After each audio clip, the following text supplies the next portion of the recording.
Hello and welcome. I'm Uday Pratap Singh. You're joining us on NewsX World. Let's take a look at the top stories this hour.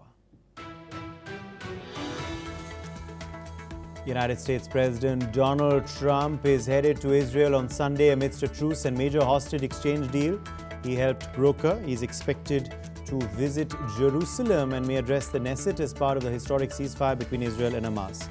Meanwhile, later today, aid trucks will start tickling into Gaza. As the United States government shutdown enters the 11th day, the White House has begun laying off thousands of federal workers across several agencies. Over 4,000 Fed workers have been sent layoff notices. The United States president has said the job cuts will be Democrat-oriented. Meanwhile, union leaders warn Trump's move could have devastating effects on services relied upon by millions of Americans.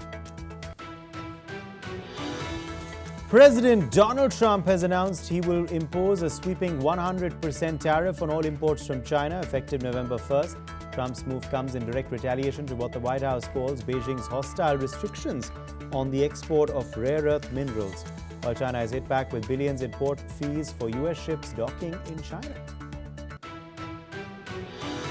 Massive explosion levels Tennessee military explosives plant. While at least 19 people are unaccounted for, many are feared dead. Federal and local agencies are on the scene, but the cause of the devastating explosion remains under investigation. Ukrainian President Vladimir Zelensky makes a striking comparison between Hamas and Kremlin. Says Hamas has stopped fighting, but not Kremlin and Putin.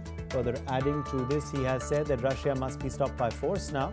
This comes amidst the raging war between the two countries. Pakistani Taliban has claimed responsibility for deadly attacks in several northwestern districts that killed several security officials and a few civilians, as per reports. The attacks reportedly include a suicide bombing on a police training school. The attack came hours after Afghanistan's Taliban government accused Pak of violating Kabul's sovereign territory. Macron reappoints Prime Minister Sébastien Lecornu just days after his resignation. The unexpected reappointment is seen as a high-stakes bid to end a political deadlock in France. Lecornu is now tasked with the urgent mission of forming a new cabinet and delivering a critical national budget by the end of the year. Floods across Mexico turned tragic. At least 28 people have been killed and have left behind a trail of destruction. There are also several people who are unaccounted for. Mexican President Sheinbaum has said that the government is working towards supporting the population and reopening roads. Aid trucks were seen moving through Khan Yunis on Saturday as humanitarian supplies begin flowing again under the ceasefire between Israel and Hamas. Witnesses say the trucks had earlier reached Gaza's Rafah crossing, carrying food, medical supplies, fuel and equipment to repair essential infrastructure. Across the border, Israeli armored vehicles were spotted near Gaza as smoke continued to rise from its damaged buildings. In Gaza City, many residents continue to return back to their homes, expressing hope that this marks the end of pain and suffering. Let's listen into what one of them said. بس بدنا حدا يحمل معانا، بدنا حدا. من وين مطلعينا؟ من هنا امبارح كنا مروحين على الشيخ رضوان وضربونا أحزمة نارية. هنا ضربت كواد قاطر، تخبينا في الدار. لما تخبينا في الدار اللي هم مشينا مترين ضربوا صاروخ زنانة بيني وبين الشاب هذا وبينه هو جت له الشظية في راسه. من امبارح الساعة 5 العصر للساعة 8 الصبح واحنا بنبحر بخرم حيطة لما نبين النور علينا. طلعنا زي الفيران لما نجينا قبل شوية عرفنا نطلعوا. والحمد لله رب العالمين ونسأل الله عز وجل أنها تكون هذه آخر الآلام وآخر. Alright, let me give our viewers more details now on this big story. Hamas-run police officers have been deployed across Gaza City, focusing their presence on intersections and marketplaces outside areas controlled by the occupation. According to a police official, the deployment aims to ensure public security. Let's listen in. تقوم القوات الداخلية بالانتصار على مستوى قطاع غزة بالكامل، المناطق التي غير خاضعة لسيطرة الاحتلال، ولكن تكون الانتصار الأكبر في المفترقات وفي الأسواق حفاظا على أمن المواطن حتى يشعر الناس المكلومة بوجود القانون وأن لا رحبت كثيرا بهذا الانتشار، وجاءت تسلم علينا وتخبرنا أن نقف معها وأن نقف ضد هؤلاء اللصوص المنتشرين ولو كانوا قليلا، لكن هذا يبعث روح الطمأنينة عند الناس. Mohammed Usman, International Relations Specialist, is joining us live from Cairo. Mohammed, thank you for being with us on NewsX. What can you tell us about the aid finally, which is finally flowing through Gaza? Which are the places which need it the most, and has it reached there? Thank you for having me, O'Day. Indeed, since the ceasefire came into effect and with the implementation or the beginning of the implementation of the first phase of President Trump's peace plan for Gaza, it seems now that aid is flowing into the Gaza Strip in a much more bigger quantities than during the war, at least, because as part of the first phase of the agreement, it stipulates that Israel has to allow about 600 trucks daily, at least, into the Gaza Strip carrying humanitarian aid from the border crossing between Gaza and Egypt, and also from the 5 crossings between Israel and Gaza, which means that also aid has to flow in with ease from Israel as well, because some of the aid arrives through Israeli ports from international donors. And of course, the majority of the aid comes in from Rafah and the Kerem Abu Salam border crossings, which are between Egypt and the Gaza Strip and Israel. So now it seems that there are efforts to sort of alleviate the humanitarian crisis in the Gaza Strip in order to end the hunger and decrease the amount of suffering. But of course, the suffering will carry on for months and years ahead because of the sheer amount of the destruction and the devastation that has been inflicted upon the Gaza Strip by Israel over the span of 2 years. I think that now there are serious efforts to push this agreement forward. The detainee exchange or the hostage exchange deal is supposed to take place within a few days or even hours. The Israeli hostages are expected to be released, the 20 living ones at least, in exchange for about 1,950 Palestinian prisoners who have been incarcerated by Israel, some of which have been incarcerated for decades by the Israeli occupation authorities. And of course, Israel is redeploying right now and has withdrawn to the so-called yellow line inside Gaza. They have decreased their area of occupation from about 80% of the Gaza Strip to 58%. And then after this stage is finished, we begin the second phase, which has much bigger sticking points, much bigger hurdles and even landmines, because it will concern the idea of post-war governance in Gaza and also the idea of the disarmament of Hamas and the full withdrawal of the Israeli army of occupation from Gaza. Absolutely. In fact, we're getting more breaking updates, in fact, now coming in this hour. At least 60 people have been killed after drone strikes by the paramilitary Rapid Support Forces.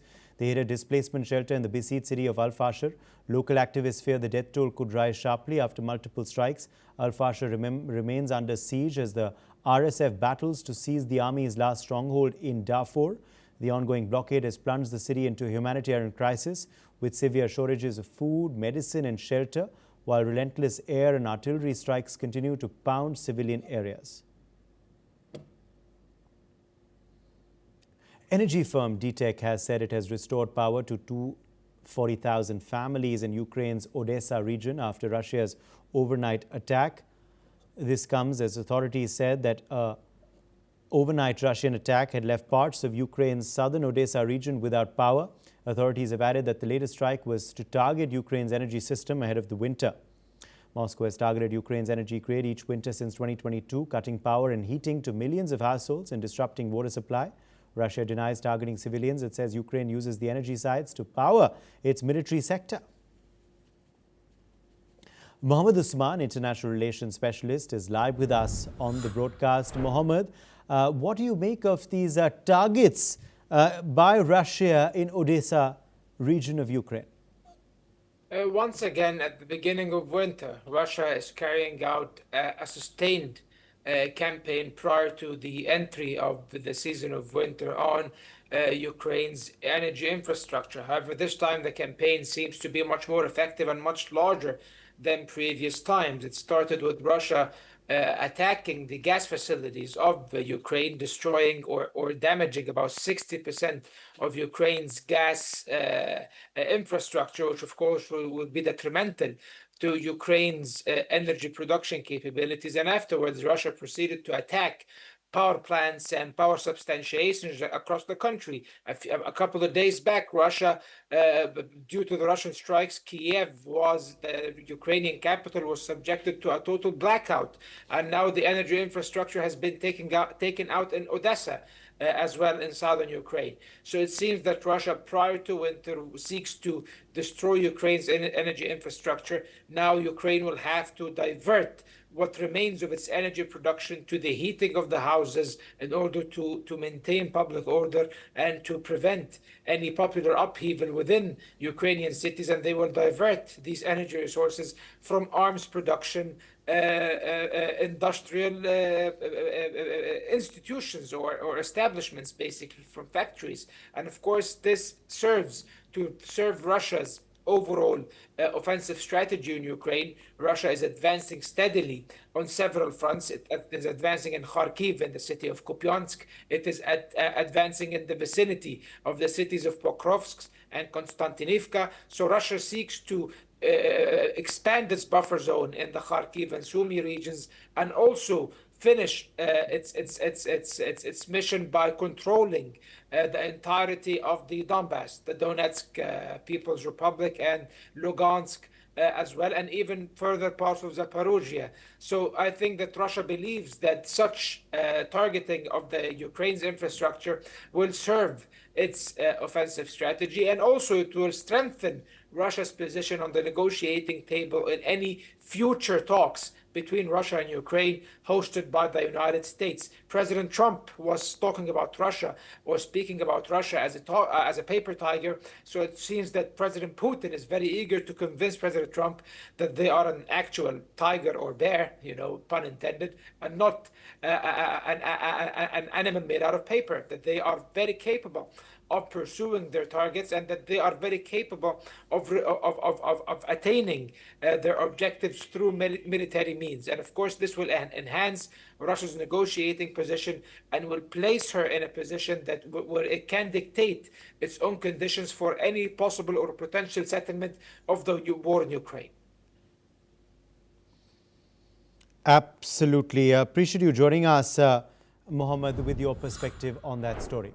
Now, moving on now, in Beijing, reactions have been measured after U.S. President Donald Trump reignited his trade war with China, announcing an additional 100% tariff on Chinese goods. The move follows a sharp dispute over China's export curbs on rare earth minerals, which are vital to global tech and defense industries. On the streets of Beijing, many said they weren't surprised or worried by Washington's move. Despite the escalating rhetoric, most Chinese say the country's economy and industry remain resilient in the face of mounting U.S. pressure. Let's listen in to some Beijing residents. 没有任何感觉，因为特朗普对中国，经常会有这种，说实话有点小而就比较任性的这种政策，但我们对此已经感到没有任何感觉了。因为中国现在已经不怕美国对中国实行任何的制裁或者任何的这种限制的政策，我们有信心也有能力能够 去把自己做好。特朗普还是这老爷子还是爱折腾，我们没有，说实话没有什么太大的感觉，因为这种政策之前已经释放过太多次了。这种政策这种新闻越多，说实话其实并不对美国来说，或者对美国这个政府来说，并不是好事，因为它释放了太多，其实 正是反映了他们自己的一种内心的不自信。更和平才能有经济更好的发展，这才是百姓最关注的事情，对吧？经济好了，我们都有钱，你才能去消费，你才能拉动整个经济去转起来。这才是最实在的事情。其实我了解到，在美很多华人当时在竞选的时候是会投特朗普一票，那也是希望他去搞好美国的经济，而不是你搞唇枪舌战，这没有意义啊。然后搞这种花火没有意义。我们希望回归到正常轨道。谢谢谢谢。就反正这个不能不关注到这个新闻，但是它确实朝令夕改，也不是第一次了，所以我们等子弹飞一飞再看。对，是这样。Ross Feingold, political analyst, is live with us. Ross, what do you believe is going to be the fallout of this move that the US president has taken vis-a-vis China? We know from earlier this year that Trump is willing to announce significant tariffs on Chinese goods entering the United States as a negotiating tactic, and the same might apply in this situation.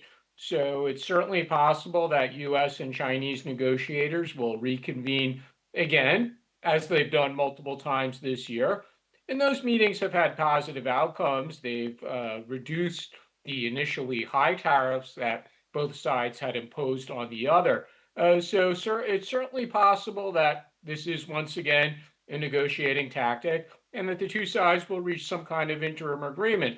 But in order for there to be an interim agreement of some sort, China does have to once again commit to the United States government that exports of those rare earths will continue to the United States, and they won't be impeded by the Chinese government.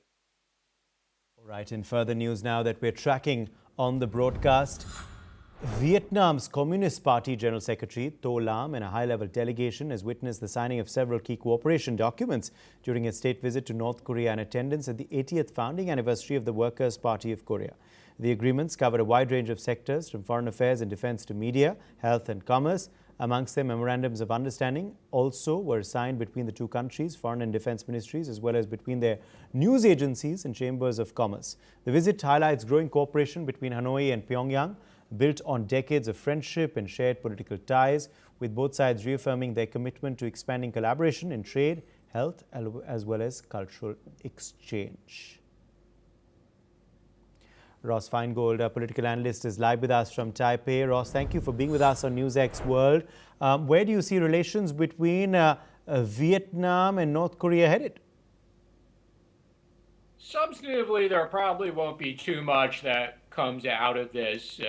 North Korea has such limited resources to put into its foreign relations, and what resources it has goes into its relationships with Russia and China. Those are the priority relationships for North Korea at the moment. So it might sound nice, and of course they're both two communist countries, so they'll talk about fraternal ties and history that binds them together. But will anything substantive come out of it? Probably not too much. But I think there is one important thing to keep in mind here, that there's so much talk about Vietnam because of tensions in its relationship with China drawing closer to the United States and Western countries. And there is certainly some truth to that. However, at the same time, Vietnam, much like India, is going to continue to pursue its own foreign policy. And if that includes having a good relationship with North Korea, Vietnam will continue to do so no matter how much that angers or disappoints the United States. Ross, appreciate you joining us with your perspective. Canadian Foreign Minister Anita Anand will be embarking on a diplomatic tour to India, Singapore and China from the 12th of October to the 17th of October to advance cooperation and strengthen bilateral relations under Canada's Indo-Pacific strategy. During a visit to India, starting from October 13th, Anand will be meeting with External Affairs Minister S. Jaishankar and Union Minister of Commerce and Industry Piyush Goyal, as both nations will work towards establishing a framework on key issues such as trade, diversification, energy transformation and security. This visit comes amidst the efforts of the Carney administration to restore ties with India. Anand will also visit Mumbai to engage with Canadian and Indian firms focused on investment, job creation and economic opportunity across both nations. Adit Kothari, Foreign Affairs expert, is joining us live on the broadcast. Adit, what do you expect to come out of the Foreign Minister of Canada's visit to India? How further will ties between India and Canada be cemented through this visit? Thanks for having me over there. I think we should look at this from a prism of resetting of India-Canada ties. But at the same time, I don't think we should be bold enough to suggest that everything is going to go back to being normal. Overall, the way I would see this is Ottawa's sort of quiet pivot to more sort of commerce-driven relationship with India rather than a confrontational one, as it was during Prime Minister Trudeau's era. So the way Mark Carney has been working is something that we should applaud him for, because he's basically dehyphenated the Liberal Party's connections with the so-called Khalistani caucus within the Liberal Party. If you look at even if you look at his cabinet mixture, it's predominantly full of those Indians, or rather Indian origin MPs, who are more Canada centric rather than focusing on the politics of the subcontinent. All of the old MPs, the so-called pro-Khalistani sympathizers within the Liberal Party, the likes of Sukh Dhaliwal and Harjit Singh Sajjan, they've all been eliminated from the Liberal Party mainstream. So it points that that Mark Carney is more technocratic in his approach. He's more realistic, and he understands how to sort of control these sort of nefarious characters, because he comes from that sort of financial and banking background. So he's not reliant completely on the Khalistani vote bank or their monies. All right, Adit, thank you for joining us with your perspective on that story.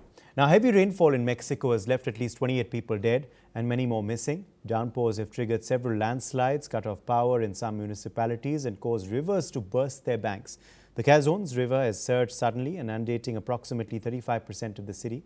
Water levels have risen 1.5 meters, catching residents off guard and leaving them unable to secure their belongings before the deluge hit. The Ticolta River has in fact also burst its banks, flooding large sections of Gutierrez, Zamora. Local officials have warned that conditions could worsen as rain continues to fall in upstream mountain areas.